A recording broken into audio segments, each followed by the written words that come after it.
Welcome to Tech on Reg, the podcast that explores all things at the intersection of law, technology, and high-regulated industry. We're talking fintech, regtech, sextech, and more with thought leaders and entrepreneurs from around the world to share insights, trade viewpoints, and get us all thinking about responsible innovation. And here is your host, Dara Tarkowski. Welcome back, everyone, to another episode of Tech on Reg.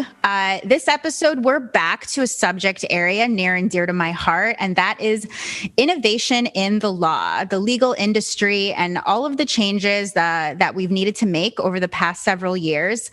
Actually, one of the first or second episodes of Tech on Reg, I was talking with Professor Dan Lina about innovation in the law and why it was okay to not be scared of robot lawyers. And we're going on a year later, and I am really excited to have with me today, I think, a really well-known name in the legal innovation industry. Anyone who's done any work in legal technology is going to know the name Joe Borstein. So welcome to the show, Joe. Thank you for having me, Dara. I'm really excited. Yeah. So you guys have known Joe probably in a variety of capacities, a columnist for Above the Law, formerly of Pangea and then EY. But we're here to talk about Joe's most recent venture, and that is as his co-founder of LexFusion. Absolutely. Yeah. So LexFusion, which launched now about exactly a month ago, is a new concept in legal innovation. Basically, for the past, 5 or 10 years, as I've worked in, invested in, advised, and written about legal tech and global legal services, I've become the industry punching bag for just tell me what's going on here, what's going on there, who should I be talking to in this space. And by the way, everyone, Joe's being modest. When he says that, he actually has put his money where his mouth is and actually made material investments in 6 legal technology companies. Yeah, that's right. Sits on advisory boards and also sits on the board of the future of the legal profession at University of Pennsylvania School of Law, right? Yep, absolutely. And right. Those have been some of the most kind of fun, rewarding experiences of my career. But, as that career went on, as I, started in legal outsourcing in 2010, as time went on, the original thesis, which was obviously labor arbitrage and being able to do kind of more with less expensive assets, started bending towards expertise in technology. So as Pangea 3 grew to over 1,000 lawyers to, I think we peaked at something about 1,500 lawyers, we were working on virtually every piece of legal technology and seeing the benefits of things like predictive coding, automated abstraction in contracts, enterprise CLM systems. And, unlike any given company or any given law firm, we were seeing multiple systems at once and getting real hands-on experience with how they actually worked and how they actually benefited the client. So it was really fun. And kind of a side gig besides investing was just answering people's questions about what is really good out there. As time went on and the tech has gotten better and better and better and cheaper and faster, I think we've come to a point where every law firm and every corporate counsel should be at least engaging with about 10 or 15 categories of technology.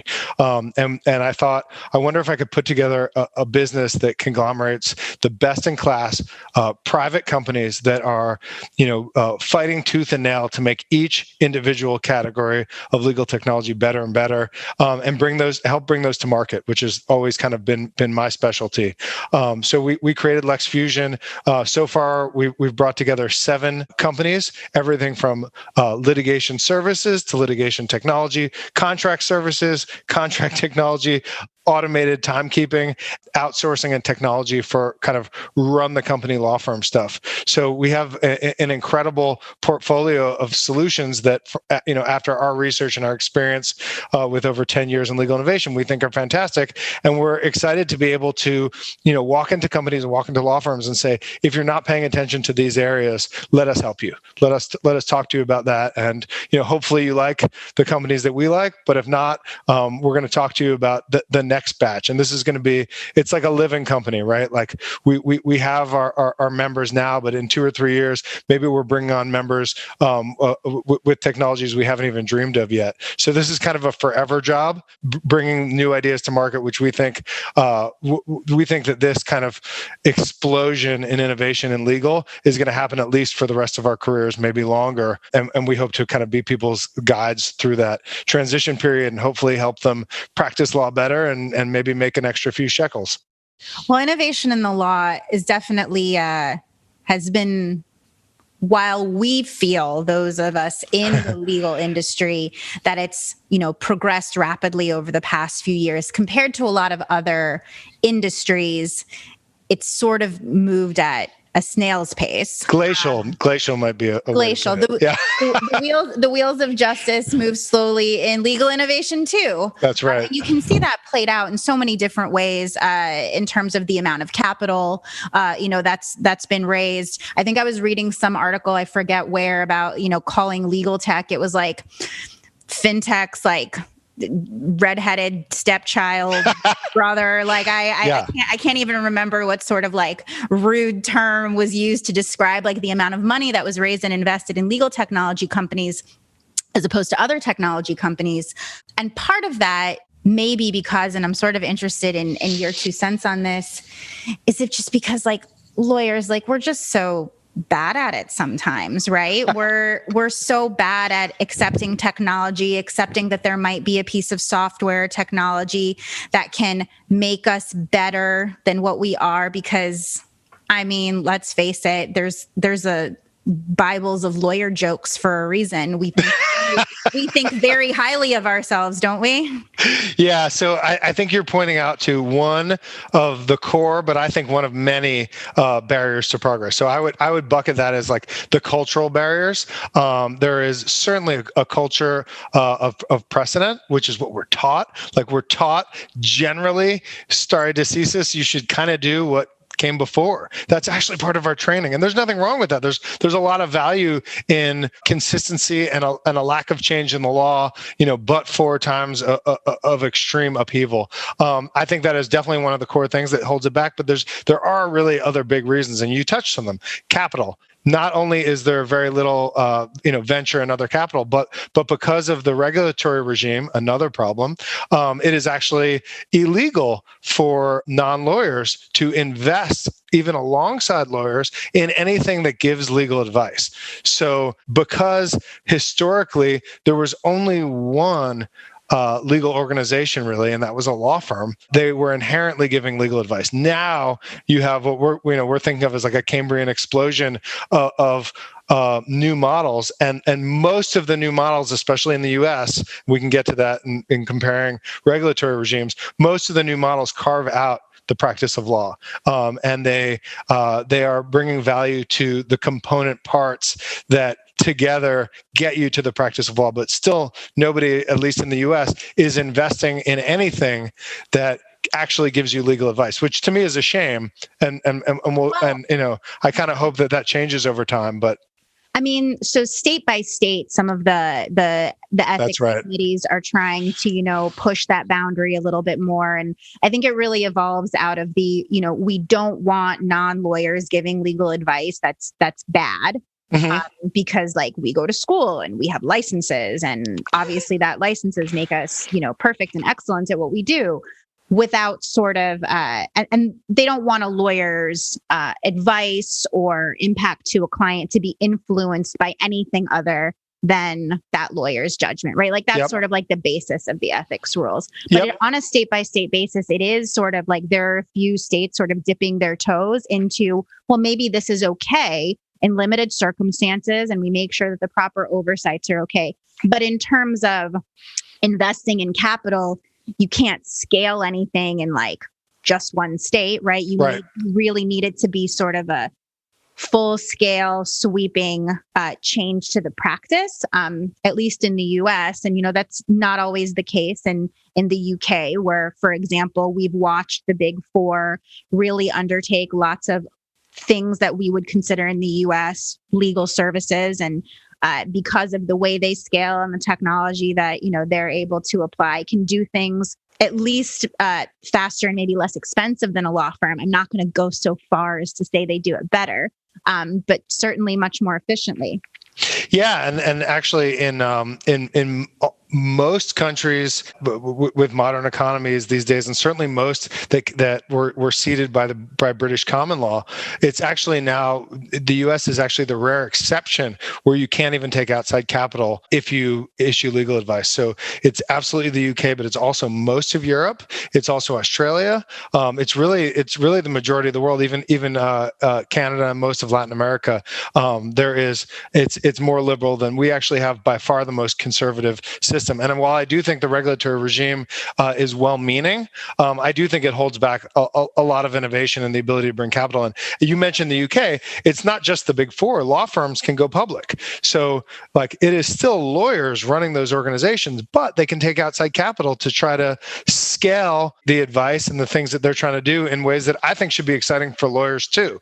How clever us American lawyers are. Very clever. Goals for themselves that will keep us forever employed.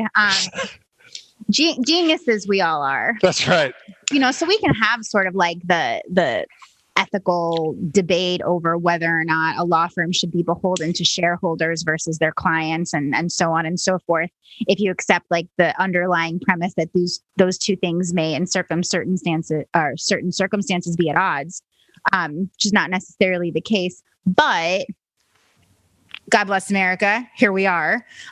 So what can we do here to empower better legal services to be provided to clients through utilizing technology, through the structure that we already have? Because while it may be inching towards change, it's not going to happen anytime soon.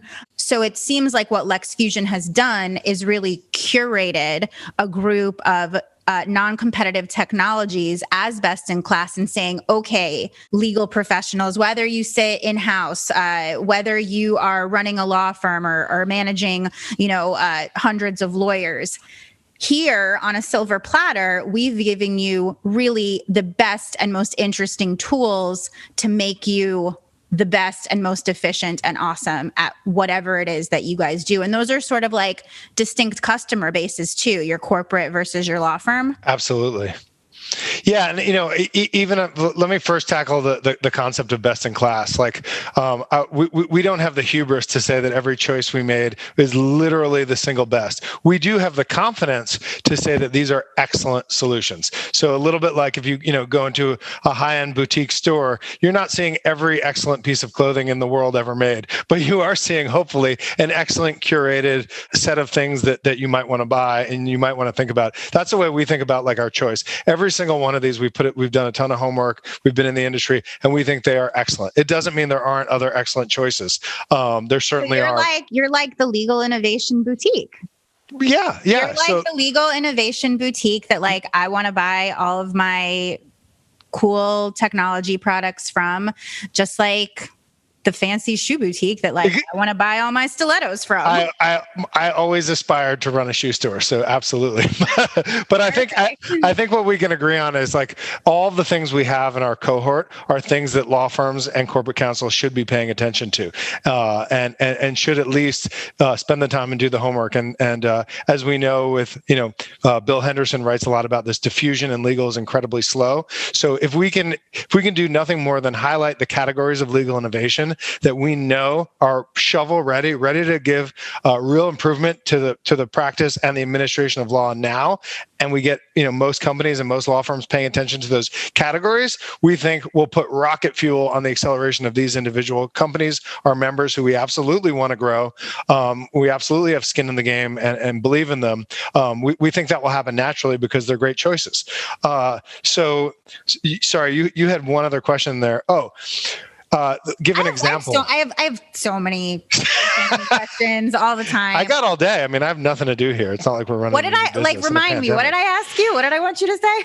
I think. The other thing was, to kind of give an example of technologies where we're not taking away legal work, we're making legal work better. And I think one really great example of that is one of our members, Ping, is an AI timekeeping software. I think there's one, and I wrote an article about them a long time ago and really fell in love with the company.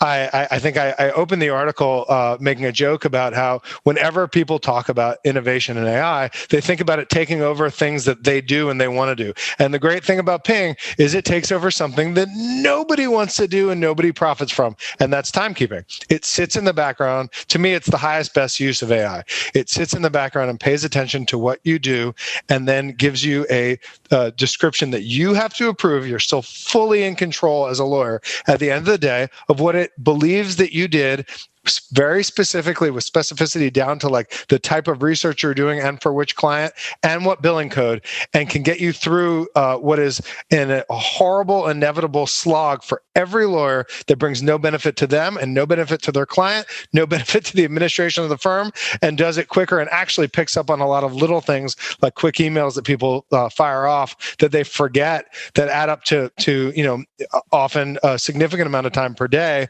And then even better, clients are more willing to pay those bills because they're more specific and show the actually very diverse set of things that a lawyer does on a given day and often forgets about because they're so busy. So there's a technology. It's amazing.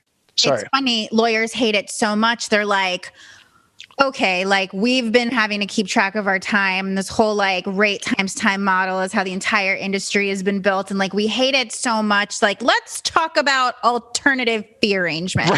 Like we hate it so much. We were like, let's talk about, success kickers and flat fees and totally. So on and so forth. And a lot of clients, as many of them like say that they want alternative fee arrangements, are like, no, we're very comfortable. Yeah. We're very comfortable with time. So please give us our discount and continue to keep your time as you've been keeping it this entire time. And Absolutely. We're all on our end, like foiled again, foiled again. So it sounds like, a tool like that is incredibly different than most of the timekeeping software that I've ever used at any law firm that I've been at, and that frankly I'm using at my law firm currently that I run. So maybe I should get on that, Joe. We'll talk about that later, but definitely. Yeah. But what's so cool about it is if you just take a little momentary thought experiment about what this could mean in the future. Once you have an objective understanding monitored by really smart AI to know how much time you're really spending on the component parts of litigation or deal work or whatever it is, you start getting to a point as the data gets bigger and bigger that you actually can do those value-based fees in a way that's truly educated, as opposed to, I don't know if things have gotten way better in the last 10 years, but I used to genuinely work 12 hours a day, maybe longer. But did I remember what things I did in that day? Absolutely not. And I was like estimating and guesstimating because no one was looking over my shoulder. So to me, this is like a little AI robot helper sitting over your shoulder, calmly, quietly picking up the pieces of your life and hopefully giving them back to you. So it's things like that. And like, I have never told that to one lawyer who hasn't said, yeah, I'd like to at least see it. And that's where LexFusion comes in. Like, we're presenting ideas that if you give me the minute to explain it, you're going to say, yeah, I should at least be thinking about that. I don't think there's a single technology or service in our cohort where people won't have that same feeling that, man, that's something I should at least be paying attention to and maybe buying in a big way. Cool. So I know there's another company that's in your consortium that I thought had a pretty cool model that I hadn't really explored before. And that was a company called Priori. Can you tell us a little bit about what they do? And it's a good day for this because Priori just secured, I think, $6 million plus in additional funding today. There was a press release. Hope I'm not getting that wrong. Yeah, very exciting for them. It was founded by two women who graduated from Yale Law together. So an incredibly lady lawyer army. I love lady lawyer, credentialed as hell. Like, one of the things I started doing in early days with the Above the Law article was I had this impression that there was this disdain. It's not true anymore, but 10 years ago it was this disdain for lawyers that quit practice, and that they were all a bunch of losers that couldn't cut it, and yet I was seeing these entrepreneurs who went to the best law schools and worked at the best law firms and really were idealistic and optimistic about what they could do to make legal better. And I think the leadership team at Priori represents the best of that. But they basically created a legal marketplace where, if let's say your in-house counsel, this one is geared more towards in-house counsel, though there are a lot of applications for law firms as well. If you're in-house counsel and you have a niche matter in Arizona, and you don't know any lawyers in Arizona, and you don't know any lawyers that handle this niche practice. Your traditional way of doing business was to literally get on the phone with your law school buddies, or my partner Paul Strogo, who probably handles 40 of these calls a day, and ask, who do you know in Arizona, and who do you know that knows IP XYZ? And look, sometimes you luck out and you get somebody great, but it is the least scientific thing in the world. It leads to obviously some bias because you get people like yourself. If your friends tend to be like you tend to get other people like you. You also have absolutely no transparency into the resume, the work they've had before, and pricing. You have absolutely no way to gauge whether that pricing is fair unless you do 3 of those chains of phone calls, which are very time consuming and unscientific. Priority turns that entire process on its head. They have lawyers in their database who have already been pre-screened, have all of their kind of biographical data in there. You type in, and it's amazing. It's like an ad libs. You start just typing in little words that fill out in I think under 5 minutes, probably 3 minutes, like a little paragraph in plain English as to what you want to pay, and what's important to you. Because what's important to you is different. Like maybe you want someone from Yale Law because you want to intimidate the other side. Maybe you don't think this is important and it's all about money. Like, I don't want to pay more than $200 an hour. You pick what's important to you. It then sends that instant RFP out to its team. People bid back so they know they're in a competitive bidding situation, which reduces prices massively. They're already confirming that they can do the work and they have the time, that they have the expertise. You then get their resumes and you can interview them through video chat right through the platform. So the amount, I can see why in-house counsel might super, super love this for a variety of reasons. Getting to know new businesses, new law firms that you wouldn't have ever had an opportunity to engage with before, getting some diversity of thought in there so you don't have like sort of the same repeat player situation. I'm curious as to, is this a platform that big law utilizes, or is it more of a small to mid-size thing? So there's definitely a great question. There's definitely there's an initial value prop that I think is even more clear for smaller firms and solos and people that left Quinn Emanuel and now have a 4-person shop. Or maybe they work in Chicago and left 2 big law firms and now have a 20-person shop, and maybe I happen to be the managing partner there. And maybe just for argument's sake. And maybe in one niche thing, you are unequivocally the best out there. And I think that can be true whether you're in a big law firm or not. And you want to bring a lightning rod to that skill set. I think this allows you to be a lightning rod, because as people fill out that mini RFP, when they know very specifically what they want, you're just gonna you're gonna rise to the top. Check out the press release today, because one of the investors in this new round was Oric. So there is definitely interest from big law as well. And I actually think in the long run, it will help individual lawyers. I have so many opinions about why a big law firm would invest in a platform like that, but I am going to keep them to myself. Competitive intelligence. I can't imagine. Competitive intelligence is a very powerful thing, don't you think, Joe? I don't know what you're talking about. I don't know. Hi, friends at Oric. I totally just said that. No, but you're totally right. I will say, and this isn't, I'm not here to do an Oric plug, but when Ralph Baxter was managing partner, when we were in really early days at Pangea 3, Ralph brought me and the managing director, the head of the business at the time, out to their Wheeling, West Virginia facility, which was really cutting edge to create a low cost center for everything the law firm did. First of all, it was beautiful. They made the space amazing because they wanted that facility to be a central part of the firm and people want to work there, and that the business side of law was incredibly important, and introduced me to Wendy, who's still there and running innovation. They have always cared about being kind of one step ahead and paying attention to what's around the corner. So I really do. You kind of have to give it to Oric that they, for at least 10, if not 20 years, they've thought about this thing that only became hot for the rest of us in the past 5 or 10. Yeah. Way to be smart. Yeah. Respect. Yeah, no, I do. it's tough out there in big law. Like some people are still running off the fumes of a reputation they earned 100 years ago. But there are more and more firms. I would say, especially in the UK, A&O in particular, that really do constantly think about how to do things better, which is really cool.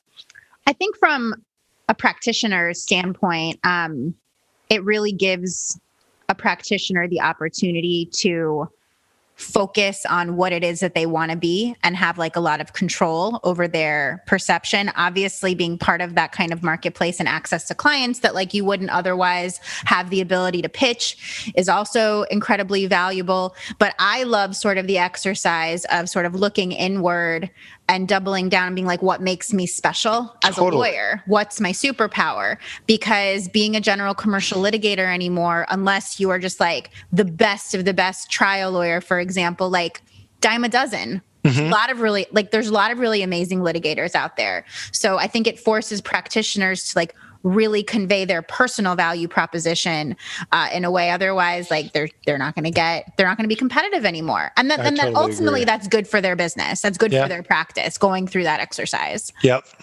No, I couldn't agree more. I sound like a broken record, but this stuff is exciting, and at least for the rest of both of our careers, people that are paying attention are going to grow their businesses through legal tech, not the other way around.